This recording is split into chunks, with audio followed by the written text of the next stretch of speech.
everyone, welcome to Chapter 2, Atoms, Molecules, and Ions. As you know, we are using the Zumdahl and Zumdahl book, and we're on page 42. So let's get into it. This chapter is very important, especially for you chemistry beginners. We're going to talk about the language of chemistry in many ways. We're going to be talking about a lot of the words and terms we use and we'll be using for years to come. Whether you stop on this course, or you go to organic and medicinal chemistry, or you just think about your everyday life and how chemistry is involved in it, these words are going to be really important. So let's get my lesson plan out here.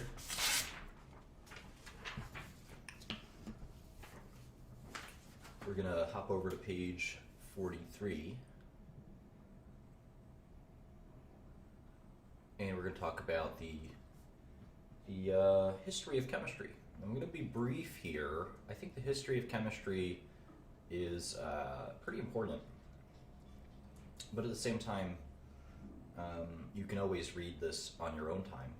You can read about some of the early Greek philosophers, really, more than chemists, who contemplated the meaning of life as well as what matter is and so forth. And we had this dark age from, I guess, like 300 BC, where there was a lot of thinking going on with the Aristotles and Democrituses of the world.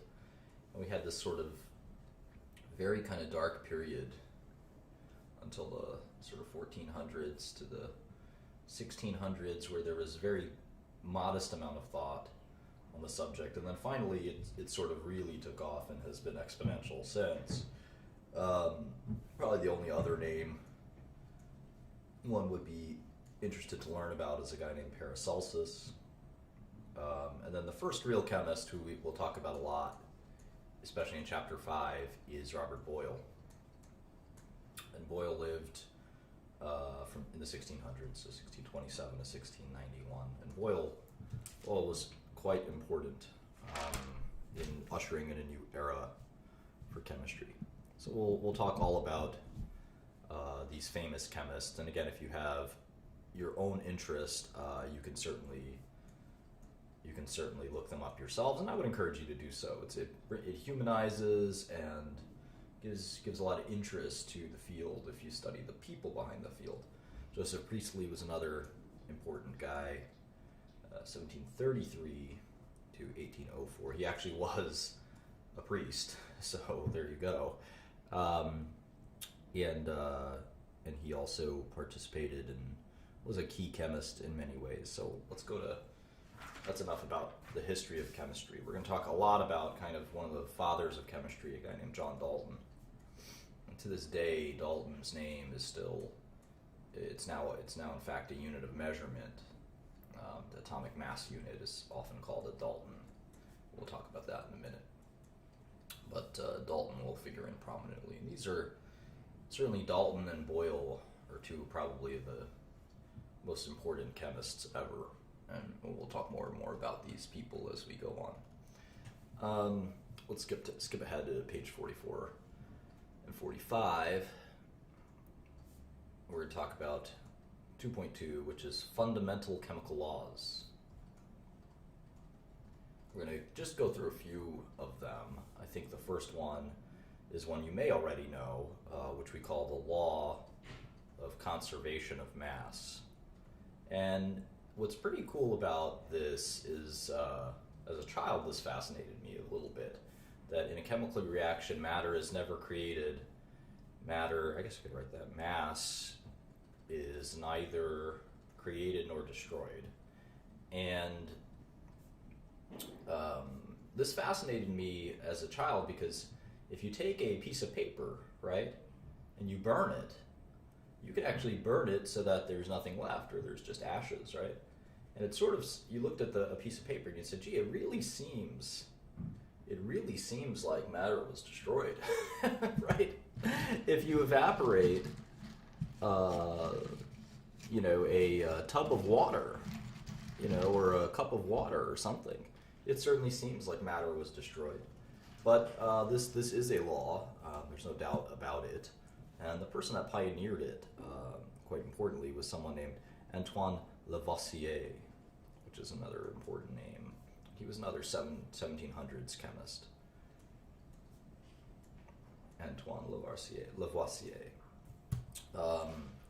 who was actually executed in the French Revolution, of all things. So this is an important law, and we're going to go through this law of conservation of mass many, many times. And this idea is quite important when we talk about balancing chemical equations and things like that. There's another gentleman named Joseph Proust, I don't know, contemporary of Lavoisier's, who determined this law. It's called the law of definite proportion. And this is sort of a interesting concept, which is a given compound. Think about water as an example. A given compound always contains exactly the same proportion of elements by mass. It's one water is the same as another water, and it's the same as another water. There's no water that's an H3O. There's no water that's an H2O2. Always contains exactly the same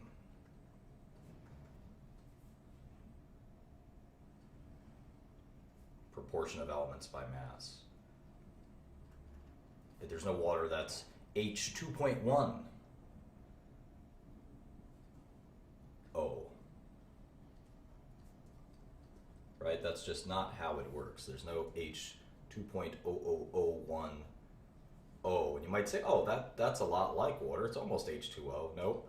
It never works that way. The law of definite proportion states clearly water is always H2O. There's no intermediate water. Dalton, who lived, who's probably, again, the most important person of them all, who lived in the late 1700s, and was an English school teacher, interestingly. He was not an academic, really. He was stimulated by this concept, and he ended up furthering this law into this concept of the law of multiple proportions. Law of multiple proportions. And this is sort of self-evident, I guess, the law of multiple proportions. Proportions. Which is that when two elements form a series of compounds, the ratio of masses is always reduced to small whole numbers. So if you have NO2 and NO3, they're always multiple proportions in the sense that they're interval based. They're kind of quantized in these weights. So if N had an arbitrary weight of X and Y had an arbitrary weight of, oxygen had an arbitrary weight of Y, the weight would be sort of X2Y here and then X3Y here. And the point is that we can always reduce these to whole number coefficients, 1x2y, 1x3y, etc. That's the law of multiple proportions, that the ratio of masses can always be reduced to small whole numbers. So Dalton kept thinking about this stuff, and he came up with an atomic theory. And this was sort of when chemistry took a real step forward. Dalton's atomic theory. This is when there was kind of this explosion, really. This explosion of theory and knowledge gained in chemistry. Dalton had a theory which he presented in 1808, which looks a little like this. The first thing he said was that each element, each element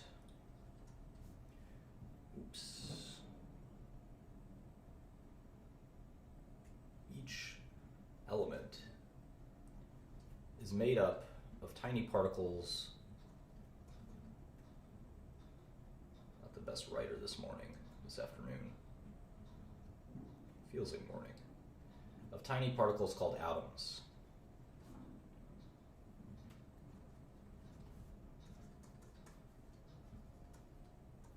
remember, we defined an element. We defined an element in chapter 1 as a substance, a pure substance that cannot be broken down any further. That cannot be changed either. Cannot be changed into another element. It's elements like hydrogen, helium, carbon, etc. They're on the periodic table of elements. So Dalton didn't know all of this. It was 1808. But he proposed that each of these elements are made of tiny particles called atoms.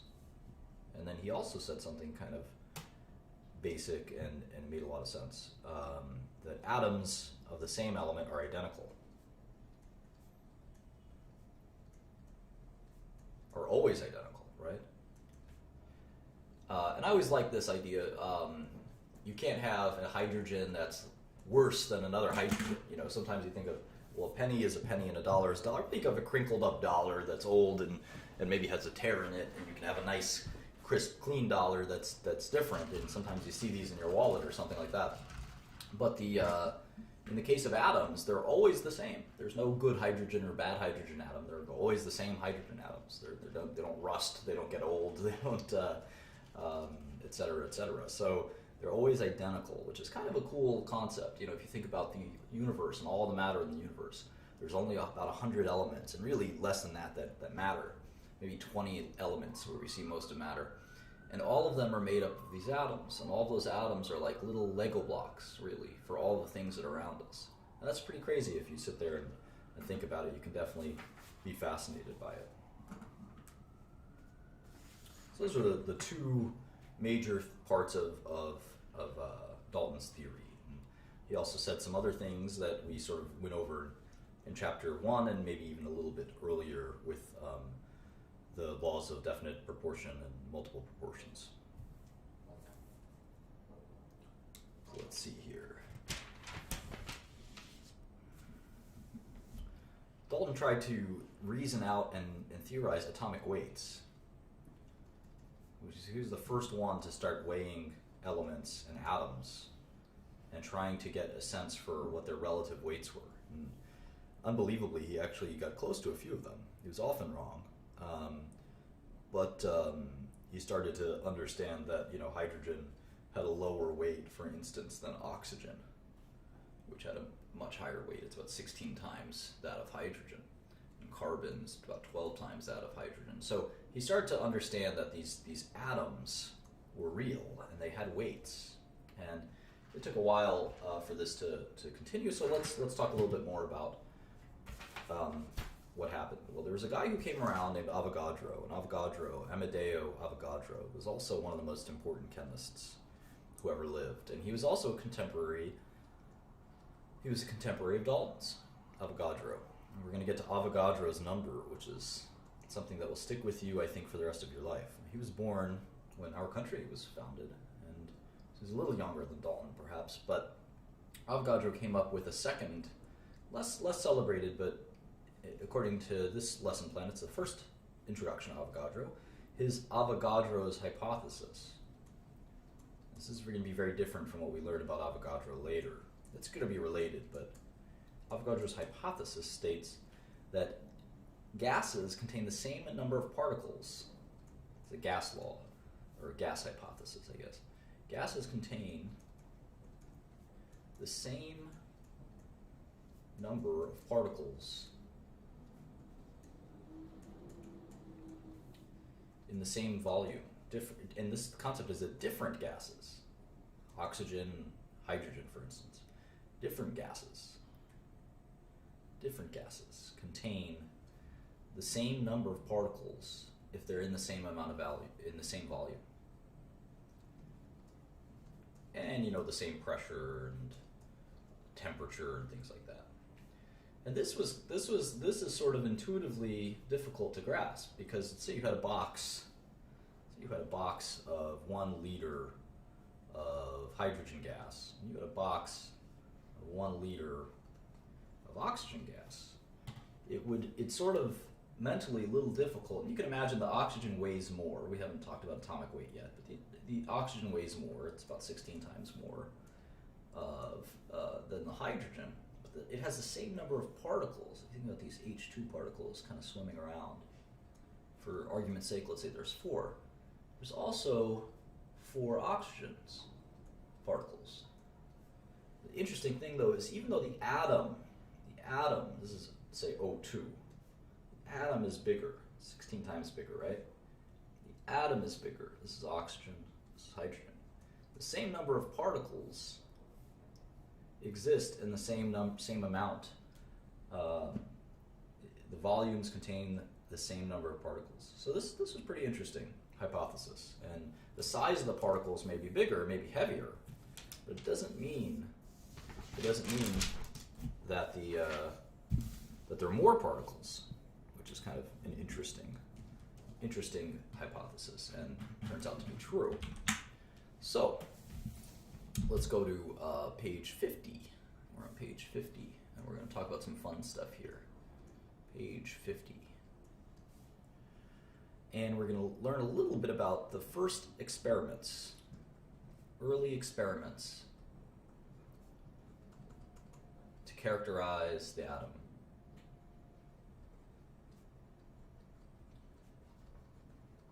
And I think that you'll find these kind of cool, and some of these will hopefully stick with you. So the electron was kind of one of the first parts of the atom that we messed around with as scientists. And the very important physicist, J.J. Thomson, let me turn this off. It's rude when people have their phones on, so I apologize for that. All right, J.J. Thomson. And then Thomson did these experiments much later. He built on Dalton's work and other Avogadro's work. So he was in the 1800s. In fact, he died about 100 years ago, a little less than 100 years ago. So Thomson did this interesting experiment where you had these cathode tubes. Looks something like that. I'm not a great artist. Cathode ray tubes. And at one end of the tube is a positive charge, one end of the tube is a negative charge. It's cathode and anode is sort of the way it's called. So in any event, he had these electron beam. He had this sort of electron beam. He didn't know it was an electron beam, but when he cathodes are sort of vacuums.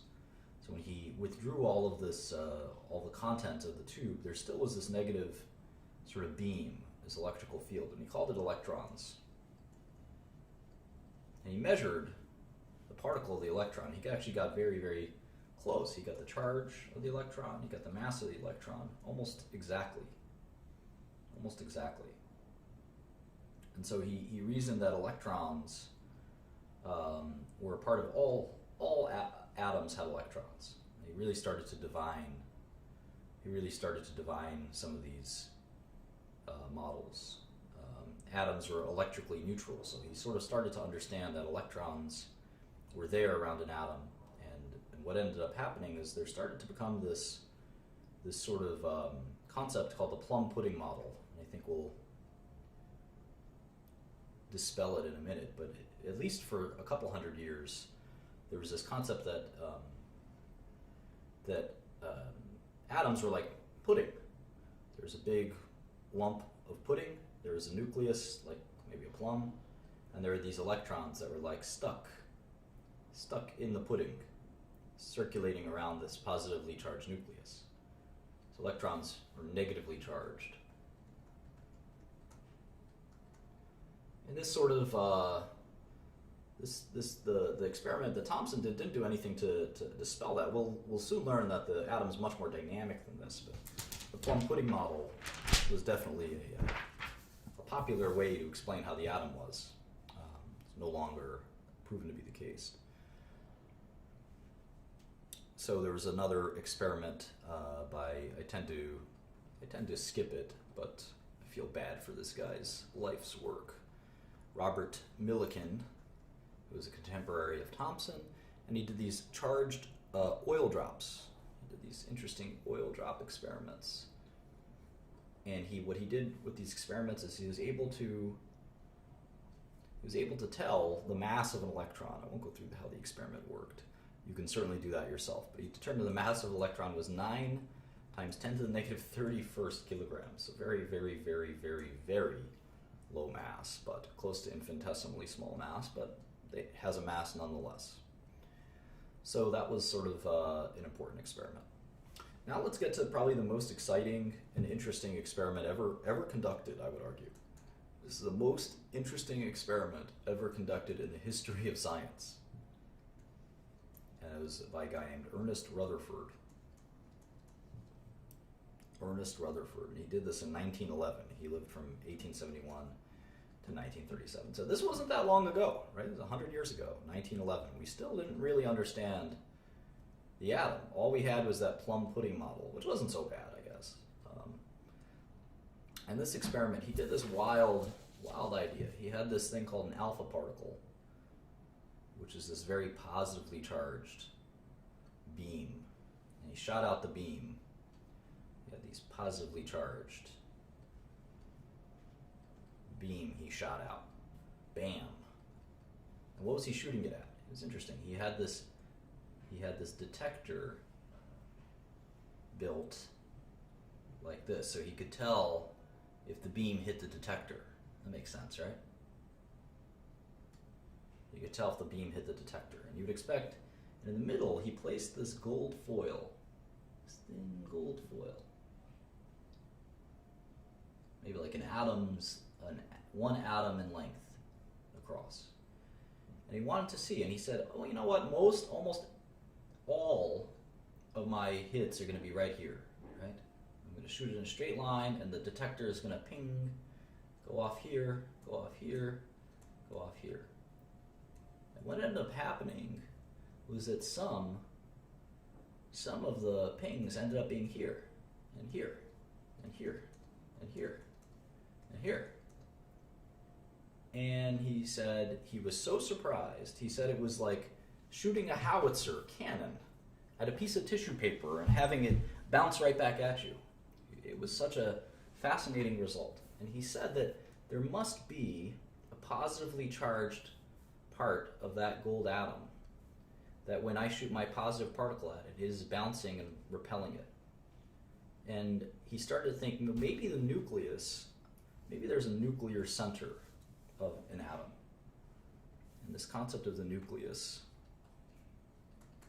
started to be born, where you have this dense, very dense center of the atom, and the electrons are kind of swimming around.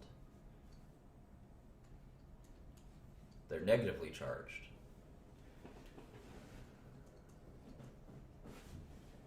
And that is sort of the model we use. Rutherford was able to sort of get an understanding of that it wasn't so much a plum pudding model, that this was empty space.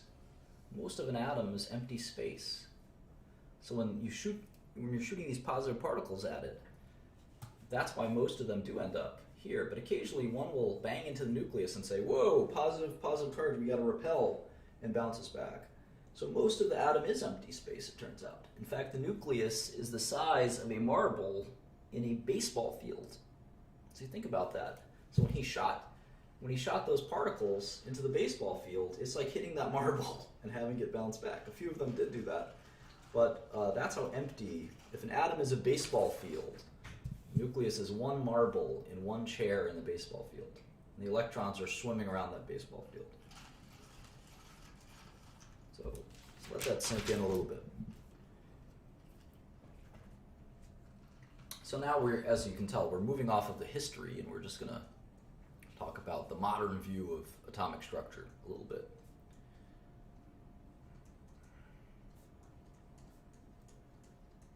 And here's where our lesson really starts, I'd say. A little warm-up of history and things like that, but let's go wild here. So we have 3 atomic particles: proton, neutron, and the electron. We know the electron is negatively charged. We know, thanks to Rutherford, we know this from Thomson's experiments, we know that, thanks to Rutherford, that the proton is positively charged, and it's part of the nucleus.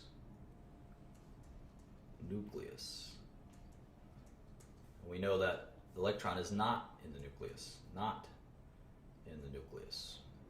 That's all we'll disclose right now. We'll learn all about electrons. Learn all about electrons shortly. Neutrons are interesting. They have a neutral charge, right? No charge. And they are part of the nucleus, and we'll talk about neutrons more and more. They're not that important, but they do exist. They do exist, and they do have the they do have mass. And if you think about it, they're neutrally charged, so we'll put them like that. So here's an atom with 2 protons and 2 neutrons. Almost all of the mass. The electron is so close to 0, we're going to say it's massless. Whereas a neutron has a mass, we'll just say of 1. And a proton has a mass of, let's just say 1. Mass unit. So if you think about it, all of the mass, all of the weight of an atom is actually in its nucleus.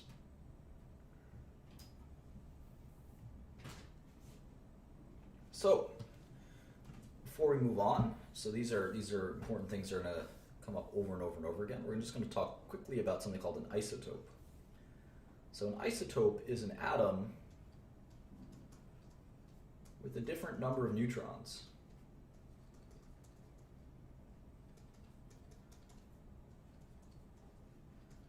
We identify atoms by the number of protons they have. We'll talk about that in just 2 seconds.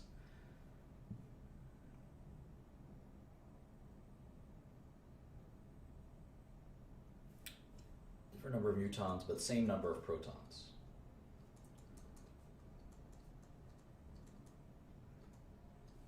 And so the first thing I want to talk to you about is, so now that we have sort of these definitions here, I want to talk to you about the atomic number. The atomic number, we're going to use that as the Z number. Z. Call it the Z number. It's the number of protons. It's pretty easy. Pretty easy. But this is really important. It's like the ID. It's like the ID number for an elements. For elements. And this is we're going to jump a little bit ahead into the periodic table. But if you look at how the periodic table is set up, you have hydrogen, helium, lithium. This is 1, 2, 3, and these are the Z numbers. These are atomic numbers. Beryllium, boron, little gap there. You have carbon, nitrogen, oxygen, fluorine, and neon. And it keeps going. It's 4, 5, 6, 7, 8, 9, 10. And these are the number of protons in each of these elements. So hydrogen has 1 proton. It has 1 proton. We know atoms are neutrally charged, so it has to have 1 electron flying around it. We know that the plum pudding model doesn't really work, and then we're going to think about the orbital model, where it's going around it in an orbit like a planet around a sun. We'll find out that that's wrong too. That it's really more complicated than both of those things. But that's sort of the atomic number of hydrogen is 1. Hydrogen can't have more protons or less protons. If it had 2 protons, it's not hydrogen anymore. That's helium. So Z number, the atomic number, basically identifies what element we're looking at, what atom of what element. It's an ID number, in essence. So this is an electron flying around. It would need 2 electrons to be helium. It could be a helium ion, I suppose. We'll talk about that in a second. So that's the atomic number. The atomic weight is interesting. It's the mass number. And you'll often see that. That's the weight of the atom, and we'll refer to that as A, the A number. The A number. The A number is very easy to calculate. Remember the mass, what are the masses of our particles? Protons is 1. The neutron is 1. And the electron is 0. So you just add up the neutrons and the protons and you get a weight. So in most atoms, let's just take oxygen. We look up in our periodic table, where's oxygen? Well, it's number 8. Here's my brief periodic table. Here it is, oxygen, 8. So that means it has 8 protons. Most atoms will have the same number of neutrons, protons, and electrons if they're neutrally charged atoms. There's one exception, which is hydrogen. So let's see, 8 times 1 is 8. 8 times 1 is 8. 8 times 0 is 0. So the atomic weight of oxygen is 16. And if you look at the atomic weight in the periodic table, it says 16. So that makes sense. That's pretty easy. And how would we write this? One of the ways we write this, if we want to describe one atom of oxygen, we actually write it like this. The format is A, Z, and then element. So if I wanted to just say, talk about one oxygen atom of a certain kind, I would say 16, atomic weight, 8, and then O. This is a oxygen atom, you can tell immediately because of the 8, but it has 8 neutrons. And remember I said you can have an isotope. You have an atom with a different number of neutrons and the same number of protons. So you could have 9 neutrons in oxygen. It would still be oxygen because the neutrons are neutrally charged. They don't really do much. They don't really change the properties of the atom. Protons and electrons, very important, but neutrons, not so much. So this is an isotope of oxygen called 17 oxygen. 17 oxygen, or oxygen 17. You've heard of carbon dating, things like that, carbon 14. Let's look at that real quick. Carbon has an atomic number of 6, right? So most carbon is carbon 12. 6 protons, 6 electrons to pair it off, and 6 neutrons. But there are some carbons, remember it has to always have 6 protons or it's never going to be carbon.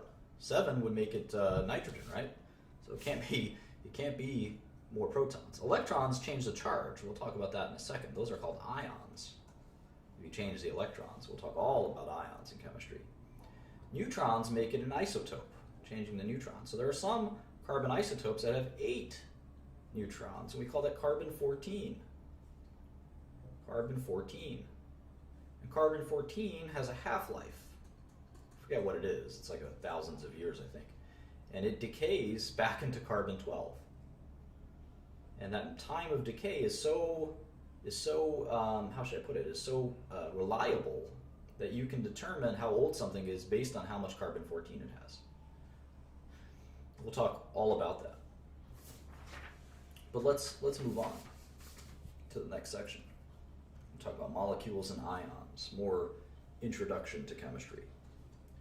Molecules and ions. We'll talk all about this stuff in more detail. This is a nice primer for the vocabulary here. And you might want to have to watch this video 2 or 3 times because this stuff is so important.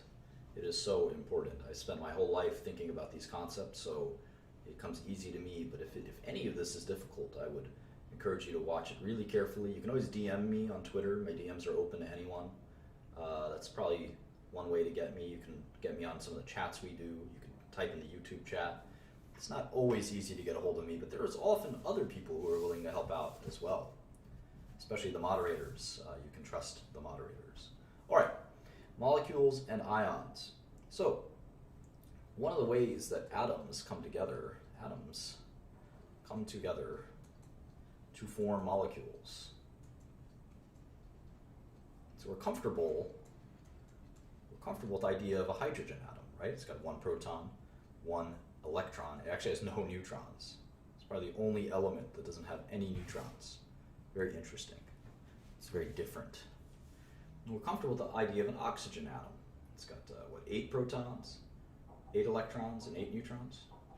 And these guys come together. 2 hydrogen atoms will come together with oxygen to make H2O, which is water. We're, I think, a large percentage water. We drink water. We live on water. And that's sort of the nature of how molecules work. And how do they come together? They form something called a bond. Not like a stock in a bond, but a chemical bond. We'll talk about stock bonds in another video. But this is chemical bonds. So what kind of bond? What is a bond? Well, there's two kinds of bonds we'll think about broadly. This oxygen and hydrogen form something called a covalent bond. A covalent bond means that they share. They're going to be sharing electrons. All bonding takes place with electrons. This is really important. All bonding takes place with electrons. The electrons are kind of the bonding agent in these atoms. So hydrogen and oxygen form a covalent bond where oxygen is sharing some electrons with hydrogen, hydrogen is sharing some electrons with oxygen, and they become happy. We're going to talk about happiness or content quite a bit in bonding. We're going to go through this in more detail, but just think about these elements wanting to be more satisfied. There's a perfectly scientific reason. They're not actually happy or anything.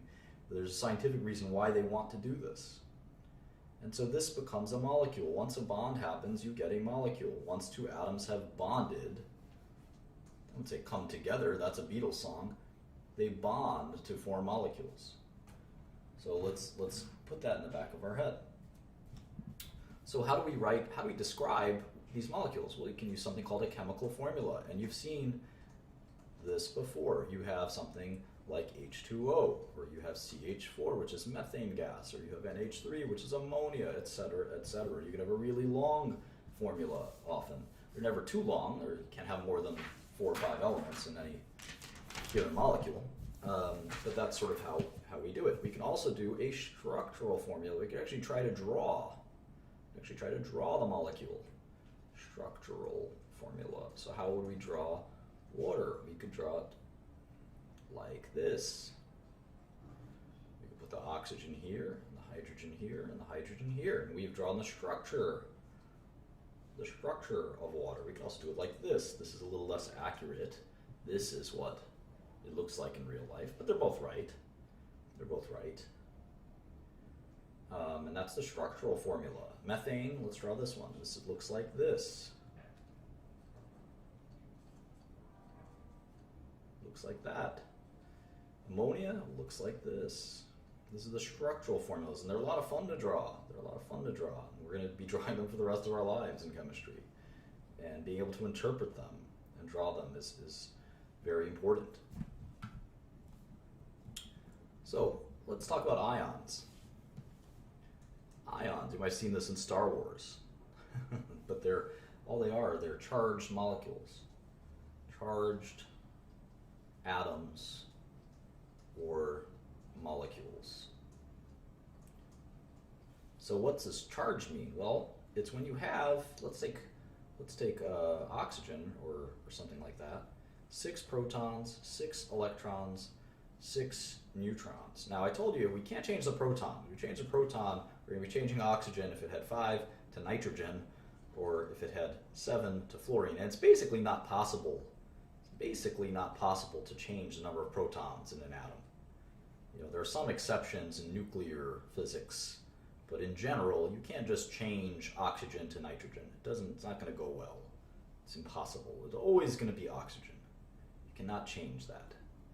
You can't change it to nitrogen or fluorine easily. And if you change the neutrons, it's not going to be, the charge won't change. The neutrons are neutrally charged. You just get an isotope. It'll be heavier. Than normal oxygen, but that's about it. You can get 7 neutrons or 8 neutrons. What happens if you change the electrons? That's where we get ions. So we added an electron, you have 7 electrons, and it would be negatively charged because there's one more negative charged electron. And in fact, it would have 7 electrons versus 6 protons. The charge is +1 for a proton, the charge is -1 for an electron. So you actually have -1 total charge. We call this an oxygen ion. Negatively charged oxygen ion. And negative ions we call anions. Positive ions we call cations. You can have a positive ion if you lose an electron. So if oxygen somehow could have 5 electrons, it would be positively charged because it would have more positive charges than negative charges. And we call that a cation. I always remember these by remembering how much I love cats. And cats are positive to my psychic makeup. and the other one is negative, obviously. Anion, it kind of sounds like onion. It's negative. Cation should bring you positive thoughts. Positive. And these will be easy to remember as you gain more exposure. Have any space up in here? All right. So, one of the ways that the other way we talk about covalent bonds and sharing. There's ionic bonds. Ionic bonds.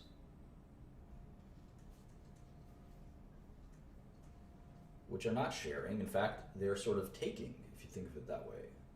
Sort of,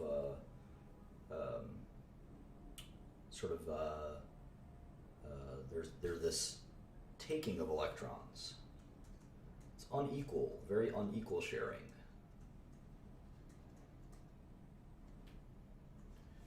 So one of the bonds that forms is table salt, sodium chloride. The sodium forms a cation, and the chloride forms an anion. And what happens is the sodium electron goes to the chloride, and it becomes negatively charged because it's got that extra electron, and the sodium's positively charged because it's lost an electron. It's lost an electron. And of course, these are the sodium that's positively charged, the cation, is attracted to the chloride that's an anion. So that attraction brings them together to make table salt. Opposites attract when it comes to atoms and ions. Finally, there's polyatomic ions. So you can have an ion of a molecule. We call that a polyatomic ion. We're going to learn a lot about polyatomic ions. It's going to be a little painful. We're going to do that, and I think we're going to do that later in the chapter. Later in the chapter. So you can have something that's like NH4, that's a cation. So this is a cation, NH4 plus. It is positively charged. So even though it's a molecule, it can be charged neutrally, positively, or negatively. So I gave you a quick introduction to the periodic table. I kind of drew one out. Hydrogen is 1. It's got a weight of 1. Kind of draw it in a little box. We've got helium over here. It's number 2. I think its weight is like 4. And you can keep drawing this, or you can Google periodic table and one will pop up very quickly. I'm not going to draw all the weights because I'll probably get one wrong. And et cetera, et cetera. I'll draw a couple more just because this will be helpful to you. I think it goes like this. Sneak a peek at the table just in case I don't want to embarrass myself or anything. It's in the period here. Aluminum, etc. And so anyway, this is what the periodic table looks like. It's a bunch of boxes, in essence. I'm running out of room because I'm not drawing it very well. Let me draw thinner boxes.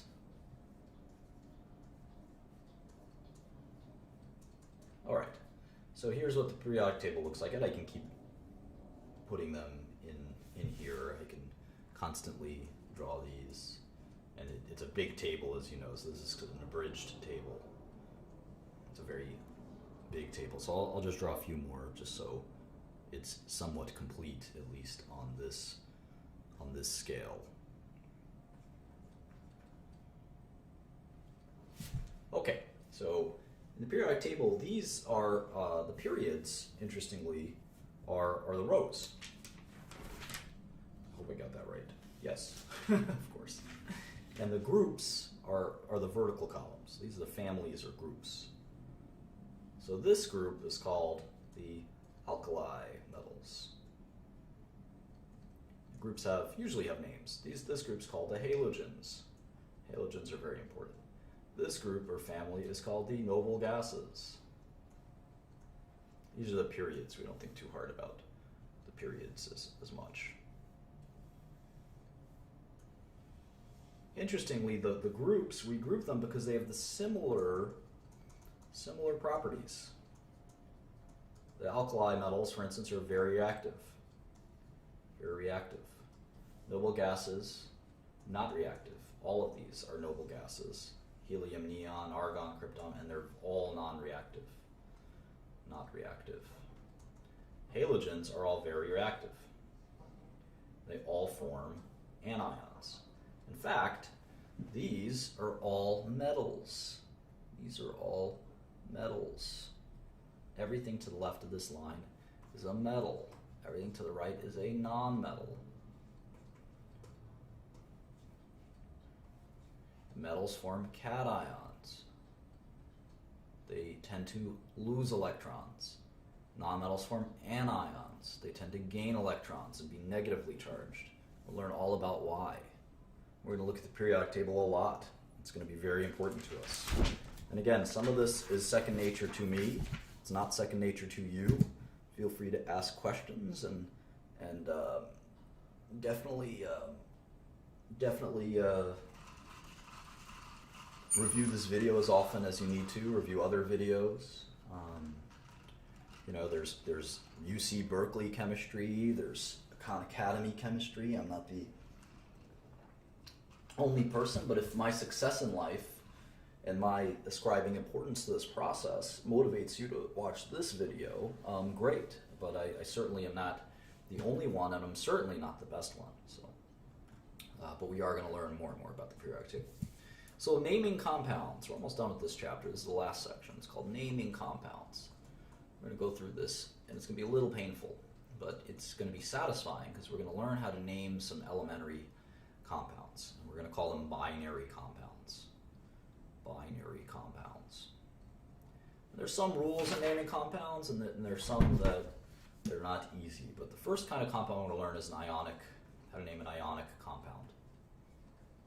So if you have something like NaCl or Ki or something like that, CaS, the anion is always second in naming, and the cation is always first. And remember, the way we can tell which one is which, you maybe say, I barely know what a cation and an anion is. I know cats are positively charged, and anion is negatively charged, but I'm so confused, help me. No, you don't have to be confused. Just go to the periodic table, or the one we drew, and say, all right, sodium is a metal. It's all the way on the left of the periodic table, and I know that metals form cations. They lose electrons to form positive charges. So sodium is the cation.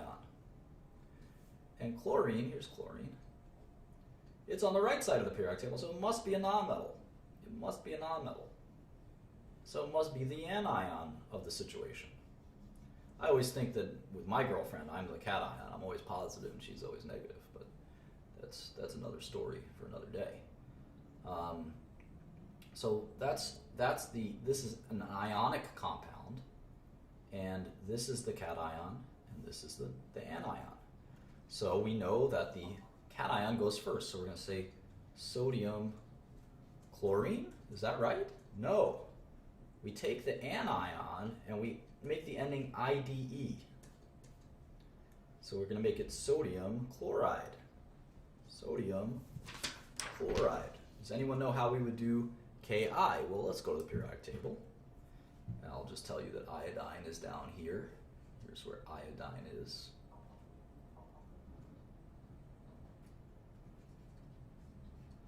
We got potassium, which is here, and iodine, which is here. So how do we name this? Potassium iodine? No, it's potassium iodide. Potassium iodide. So that's pretty easy. That's how we name these. And if it's hydrogen, we'll say hydride. Hydride. If it's fluorine, we'll say fluoride. Sodium fluoride. Chloride, bromide, iodide, we'll say oxide if we have to. And sometimes we use these common names. Common names. So you're not going to hear us say dihydrogen oxide, even though you could. Let's just say water. Now sometimes ions have two different kinds of charges. A good example is iron. Iron is a metal, of course, we know that. So it's a cation. But it can form two different kinds of charges. It can lose 2 electrons, or it can lose 3 electrons.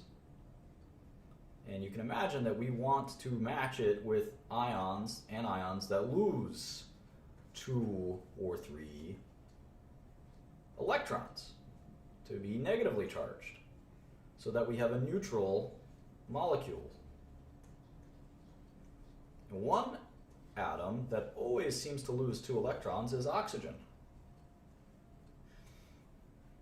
And iron definitely can, well, it gains 2 electrons. Gains 2 electrons to be negatively charged. Iron loves to donate 2 electrons, so we could have FeO.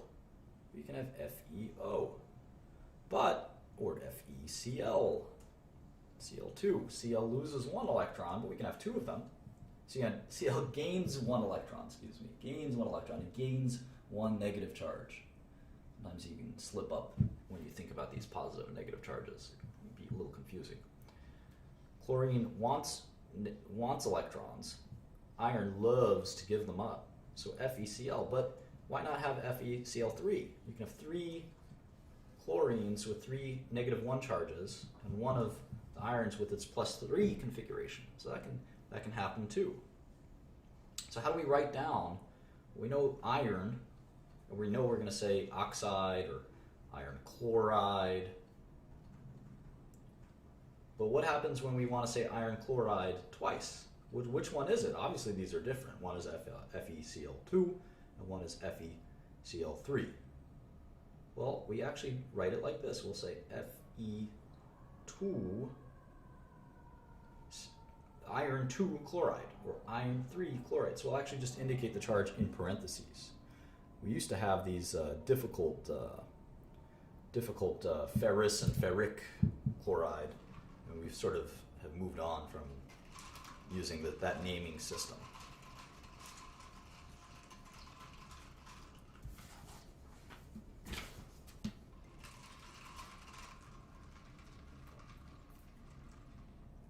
Let's do some examples to make sure we understand this.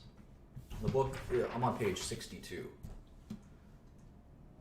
I think this is pretty important, so I want to do some of these examples. So it says, give us the systematic name for the following compounds.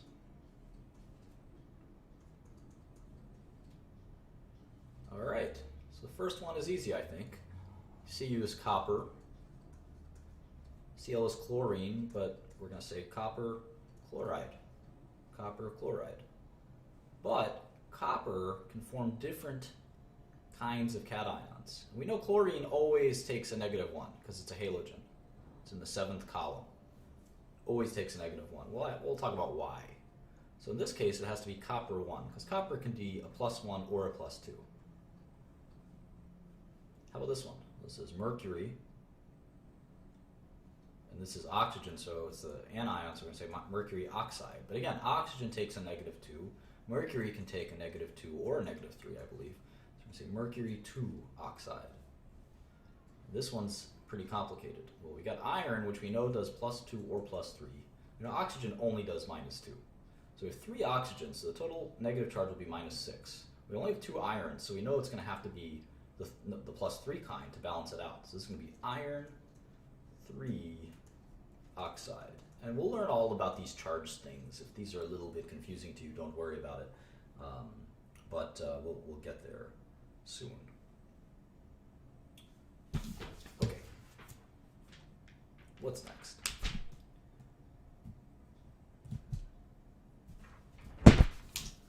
We're going to talk about polyatomic ions. This will be the last part of this. Polyatomic ions. As I mentioned, you can have ions that have more than one atom in them. We call that polyatomic ions. So here's my favorite example is NH4, which is positively charged. And that is ammonium. They have names.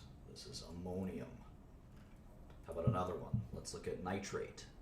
Nitrate. Nitrate is NO3 minus. Nitrate. So you can imagine these two guys would love to bond together. One is a positive charge, plus 1. 1 is a negative charge, minus 1. So this guy would love to form this NH4NO3. And they do. This is a neutral now. It's a neutral charge. So unfortunately, we have to learn all of these polyatomic ions. We have to learn all of these polyatomic ions. And there's a list on page 65. I can recommend that you print it out and you test yourself on it. You try to memorize it. If you don't want to memorize it, just keep it handy. Post it up on your wall. Polyatomic ions chart. And I like to test my memory of polyatomic ions.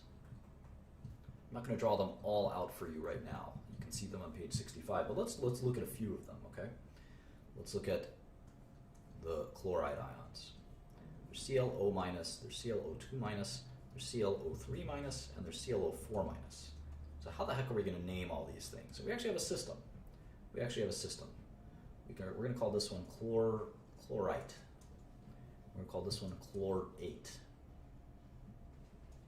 And the whole ite thing, the ite and the ate, when we have oxy anions, oxygen is so important, right?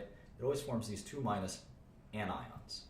There's so many oxygen anions, we're going to call them oxyanions. And in oxyanions, the fewer oxygens will be named the ite, and the one that has the more oxygens will be named the ate. Ite and ate.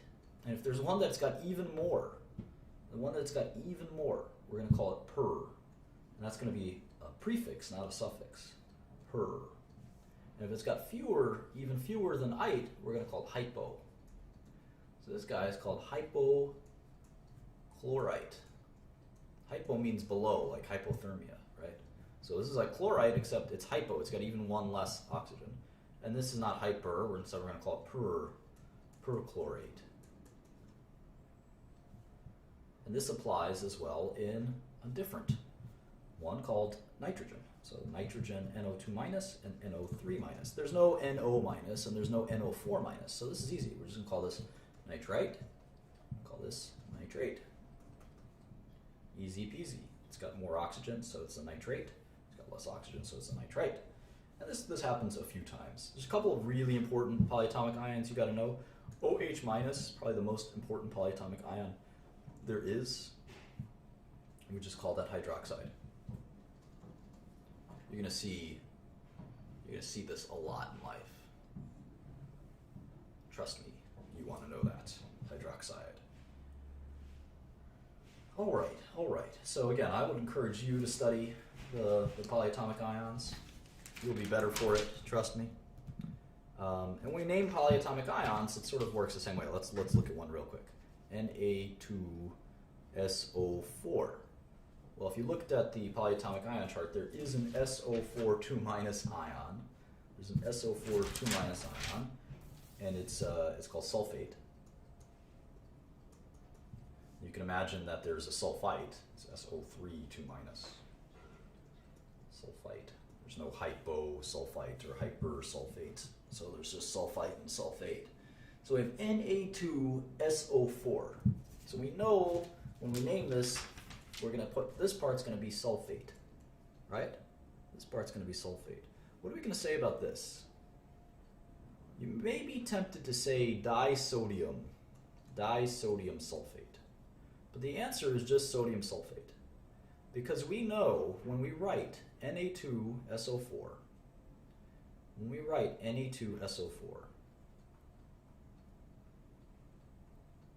we know there's a sulfate, which is always SO4. And we know that this is not a charged molecule, otherwise it would have a plus or a minus up here. It's not charged, neutral. And we know, because we're great chemists, we know, and we study our stuff, we know that SO4 is a -2 charge. So if it's going to be sodium sulfate, it's going to have 2, we know that sodium is a +1 charge. It's in the it's the first family in the periodic table, first group, so that's why it's +1. All of those guys are +1. So we know we need 2 to balance the sulfate charge. So we can even see sodium sulfate written down, and we can start to say, all right, what do I do? How do I turn this into a chemical formula? Well, I know sulfate is SO4, all right? And I'm in the back of my head, I know that there's kind of like a 2 minus charge floating around here. I know that. And then I see sodium, so I got to write Na in front of it. But it's not a charged molecule. It's not a charged molecule because it's sodium sulfate. So it's going to be Na2SO4. And that's sort of the way we think about that. All right? So if we have a binary covalent, we have a couple more naming things and then we're done. Binary, because we're going to use a lot of names in chemistry. You got to learn the language first. Binary covalent compounds on page 67. So here's a bunch of confusing nitrogen covalent compounds. N2O, NO, NO2, N2O3, N2O4, etc. So how do we name all these guys? So let's start with this one. We're going to call this dinitrogen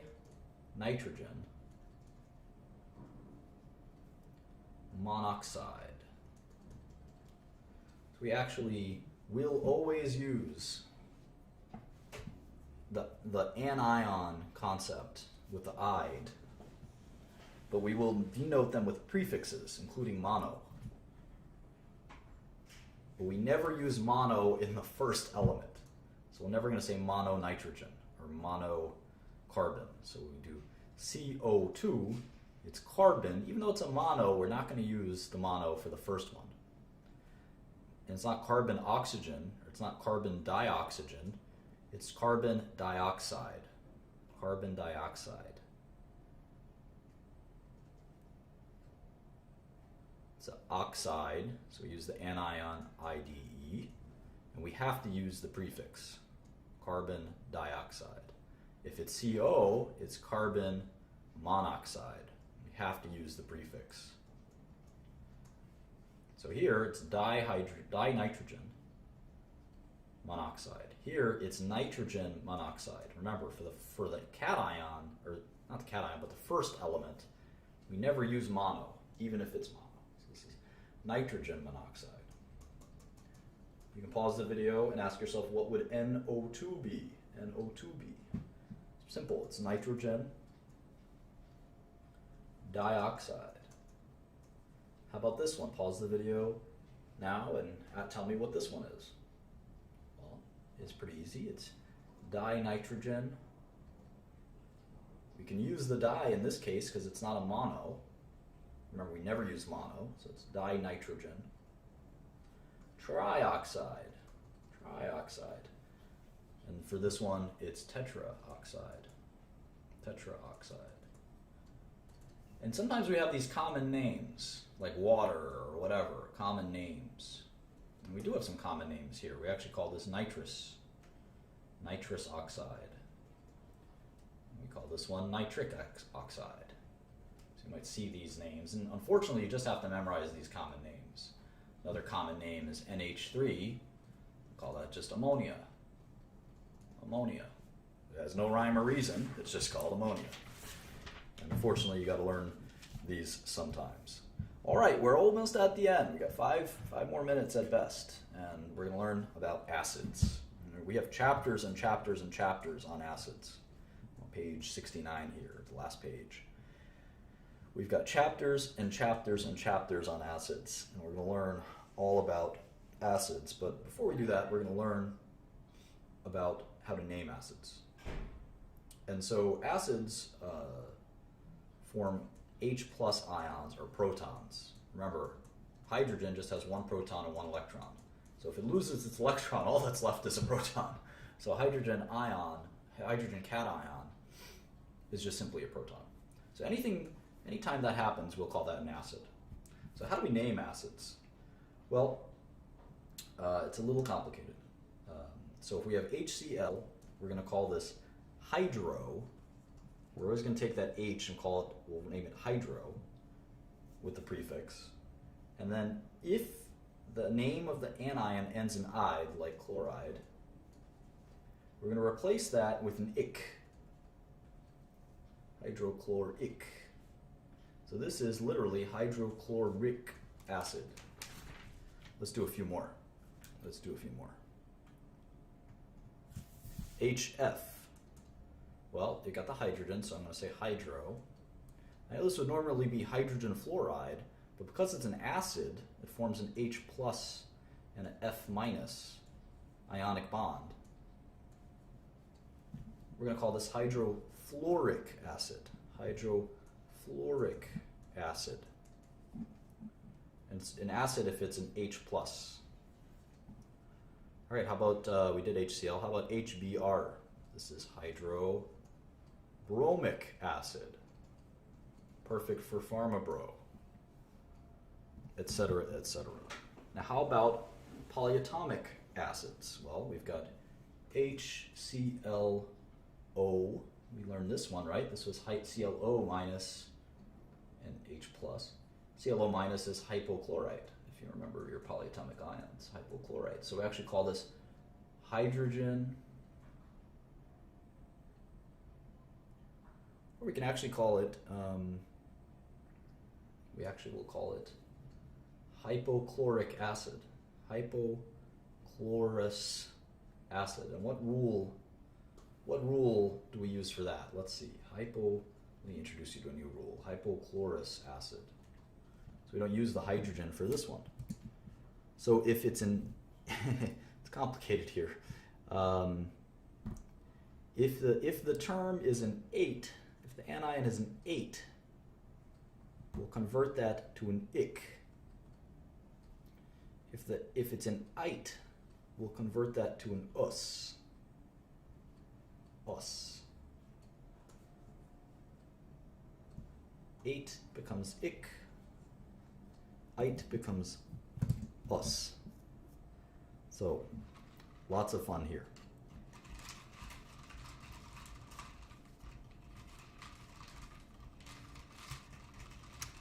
If it's an oxygen-containing acid, we can skip the hydrogen part.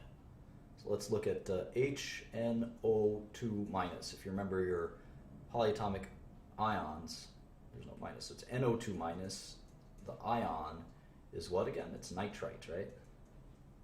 So because this is an oxygen-containing acid, it will form the H plus ion and will form the NO2 minus nitrite ion. We'll actually call this one nitric acid. Nitric acid. Let's do one more oxy acid and we'll be done. Do one more oxy acid and we'll be done.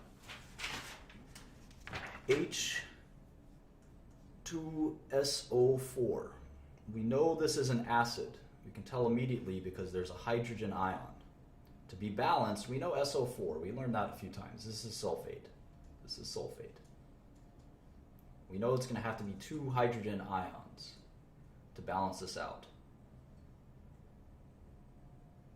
Each hydrogen is a +1, right? So we're going to need 2 hydrogens. So this will form together and form this guy. Now, how do we say this guy? Remember, because it's an oxygen-containing acid, we don't need the hydrogen in front. We don't need to say like hydrofluoric acid or hydrochloric acid. We would not say hydrosulfic acid. That would not work. So what we're going to say instead is we're going to say sulfurous acid, or sulfuric acid. Which one? Well, it's sulfate. It's SO4 2 minus. Sulfite, right? Sulfite is SO3 minus 2 minus. So H2SO4 sulfate is sulfuric acid. 8 becomes ick.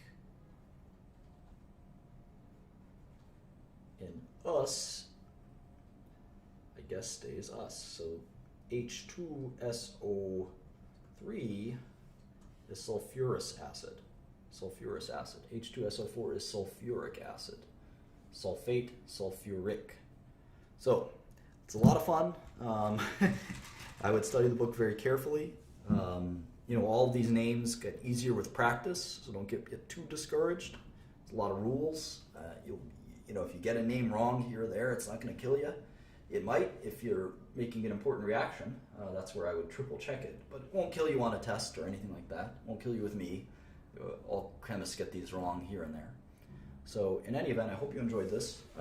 We learned a lot about the naming conventions and the basic vocabulary of all of this. So chapter 3 will deal with stoichiometry. So we'll start to actually talk about how to measure reactions and do the math of reactions. So I hope you had fun. I'll talk to you all soon.